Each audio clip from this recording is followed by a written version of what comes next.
आज की जो मेरी कविता है उसका नाम है श्री कृष्ण द्वारा अर्जुन को उपदेश, संपूर्ण जगत को संदेश, श्रीमद् भागवत गीता। तो आइए सुने कविता। मन और इंद्रियों को एकाग्र करके आत्मा का परमात्मा को पा लेने का उत्तम ज्ञान गीता कहता है। इसका एक एक अक्षर ज्ञान गंगा का बोध अध्यात्म की ओर ले जाता है। श्रीमद् भागवत गीता में कुल 18 अध्याय, 700 श्लोक हर प्रश्न का हल कर जाते हैं। कर्म, धर्म, कर्म फल, जन्म, मृत्यु, सत्य असत्य आदि जीवन से जुड़े प्रश्नों के उत्तर हम गीता से पाते हैं। पद्म पुराण के अनुसार गीता भव बंधन, जन्म, मरण, मुक्ति के लिए उत्तम ग्रंथ है। परंतु क्या हम जानते हैं कि गीता गीता क्यों कहती है? श्री कृष्ण द्वारा कुरुक्षेत्र में अर्जुन को छंद रूप में यानी गाकर दिए उपदेश के कारण गीता श्रीमद् भागवत गीता के नाम से जानी जाती है। आइए चले समय गति से 5156 वर्ष पूर्व द्वापर में कौरव और पांडव चचेरे भाइयों के मध्य युद्ध महाभारत कुरुक्षेत्र रणभूमि में। ये स्थान है कुरुक्षेत्र। पांडवों की ओर से केवल धनुर्धारी अर्जुन रथ पर और सारथी के रूप में श्री कृष्ण विराजमान है। सामने है कौरव, करोड़ों की संख्या में हाथी, घोड़े, सैनिक, प्रयोजन, घमासान युद्ध का अर्धवृत्त आकार में युद्ध के लिए अंकित हैं। इधर धृतराष्ट्र के महल में उपस्थिति महर्षि वेद व्यास ऋषि जी की। ऋषि महाराज धृतराष्ट्र को दिव्य दृष्टि देना चाहते हैं। तब धृतराष्ट्र, कृपया वेद व्यास जी मुझे युद्ध का परिणाम बताएं। महाराज, युद्ध परिणाम तो आपके कुल का सर्वनाश बताता है। वेद व्यास जी, कृपया ये दिव्य दृष्टि मेरे मंत्री संजय को दे दो। तब संजय महाराज धृतराष्ट्र को महाभारत युद्ध भूमि का आंखों देखा हाल और वेद व्यास गीता श्रीमद् भागवत गीता लिख जाते हैं। संजय, क्या हो रहा है रणभूमि में? महाराज, कृष्ण द्वारा पाजन्य घोष के उपरांत ही अर्जुन तो सारथी कृष्ण को हृदय पीड़ा सुना रहे हैं। हे माधव, मैं कैसे धनुष पर बाण चढ़ाऊं? कौरव मेरे भ्राता है। केशव, अपनों से युद्ध प्रतिकार रोष मुझे ना भाता है। केशव, वो कौरव मेरे भ्राता है। अर्जुन कुरुक्षेत्र रणभूमि में विक्षिप्त मानसिकता में आ जाता है, जहां रण क्षेत्र से हटना नहीं चाहता और युद्ध भी न करना चाहता है। सजग प्रत्येक घटना का मन को अस्थिर पाता है। तब कृष्ण अर्जुन को, हे पार्थ, तू माध्यम है, कर्ता मत बन। कर्ता तो केवल ईश्वर कहता है। युद्ध भूमि में मोह युक्त हो ऐसे वचन दुर्बल मन के भाव कायरता कहलाते हैं। इतना कहकर सारथी श्री कृष्ण रथ को मध्य में ले जाते हैं। कृष्ण कृपा से कौरव सैनिक, हाथी, घोड़े सब जड़वत पत्थर से बन जाते हैं। समय को अब श्री कृष्ण रचना से गीता ग्रंथ कहाना था। श्री विष्णु अवतारी कृष्ण को गीता का उपदेश अर्जुन को वेद व्यास द्वारा संपूर्ण जगत तक पहुंचाना था। समय ठहरा युद्ध भूमि का। श्री कृष्ण अर्जुन को छंद रूप में गीता का गान सुनाते हैं। वेद व्यास प्रथम अध्याय अर्जुन विषाद योग संपूर्ण कर अब आगे सांख्य योग सुन जाते हैं। इधर चकित सा धृतराष्ट्र मंत्री संजय से युद्ध क्षेत्र के कथन को सुन रहा है। समय गति रुकी, चेतन शरीर जड़ बन गया। अरे ये युद्ध भूमि में क्या हो रहा है?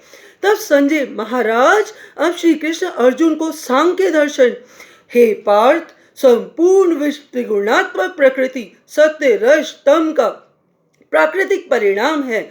हे केशव, रणभूमि में कौरव समस्त सैनिक जड़वत कैसे? हे केशव, मुझे चैतन्य और जड़वत में क्या भिन्नता है समझाओ। हे अर्जुन, प्रकृति त्रिगुणात्मक है। परमात्मा आत्मा और जड़वत। परमात्मा बुद्धि से परे है, चैतन्य आत्मा है, अर्थात 25 तत्वों वाली आत्मा विराजमान है। आत्मा के 25 तत्व। आत्मा के 25 तत्व? केशव, हाँ अर्जुन, सुनो। 3 अंतःकरण, 5 ज्ञानेंद्रिया, 5 कर्मेंद्रिया, 5 तन मात्राएं, 5 महाभूत अर्थात मानव शरीर में ऊर्जा आत्मा विद्यमान है। हे पार्थ, ब्रह्मांड जो बाहर है वो ही भीतर है। आत्म तत्व के कारण चैतन्य है। यदि आत्म तत्व ना हो तो जड़ है। किंतु माधव, हे पार्थ, जिस प्रकार ब्रह्मांड की ऊर्जा सूर्य कहता है, उस ही सूर्य का अंश प्रकाश स्वरूप देह में आत्मा कहाया जाता है। प्रकृति और मनुष्य दोनों ही पंच तत्व में विराजमान है। धरती काया है, आकाश नेत्र है, वायु प्राण वायु है, जल रक्त रूप में और अग्नि जठराग्नि के रूप में विद्यमान है। सूर्य यदि आत्मा है तो मन चंद्रमा है, संसार अंड स्वरूप है, सूर्य से ऊर्जित ब्रह्मा द्वारा रचित ब्रह्मांड है। हे पार्थ, जिस सूर्य के बिना धरती पर जीवन संभव नहीं है, उसी प्रकार आत्मा बिना देह के जड़ है, मृतिका है। देह में जड़ केश है, करवाल है, कटने पर मनुष्य पीड़ा ना पाता है। वृक्ष जड़ है, बीज से फलता बढ़ता, उसमें आत्म तत्व का अभाव है। हे पार्थ, देह का अर्थ है पंच तत्व की मूर्ति। देह अवसर है जिसके निर्माण का उत्तरदायित्व स्वयं देहधारी पर अर्थात मनुष्य पर होता है। अर्जुन सुनो, जिस प्रकार पंच तत्व में धरती, आकाश, जल, वायु, अग्नि सबके साथ समता दर्शाते हैं, उसी प्रकार जो मनुष्य प्रत्येक जीव में कण कण में मुझ ईश्वर के दर्शन करता है, वो आध्यात्मिक मनुष्य मुझे पा लेता है। हे केशव, यदि मनुष्य में पंच तत्व है तो ईश्वर में कितने तत्व पाए जाते हैं? ईश्वर में 3 तत्व विराजमान हैं, सत्य, चित और आनंद। हे अर्जुन, न भूतो न भविष्यति, मनुष्य को सदा वर्तमान में जीना चाहिए। ईश्वर क्षण क्षण का साक्षी है, ये मनुष्य को जानना चाहिए।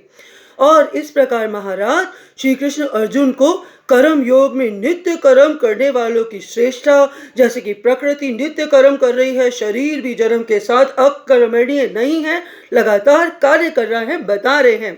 कृष्ण अब ज्ञान, कर्म, संन्यास, योग की व्याख्या अर्जुन एकाग्र होकर सुन रहा है।